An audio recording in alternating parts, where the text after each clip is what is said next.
Ko po ito ng Philippine Coast Guard, MV Gabriela Silang. Guys, ano kami, overtake kami sa bandang port side nila. Shout out dyan sa inyo. Container vessel Ophelia. Ayan guys, shout out dyan sa inyo mga kabaro.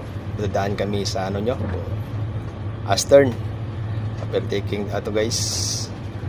Guys, may na-overtakean kami dito ng barko ng Philippine Coast Guard, Gabriela Silang. Okay, so si Gabriela Silang. Shout out po. Good morning everyone. Ito guys, may crossing vessel kami guys, container vessel crossing sa forward namin. Container vessel Ophelia. Ito guys, dadaan kami sa Astern nila. Yun.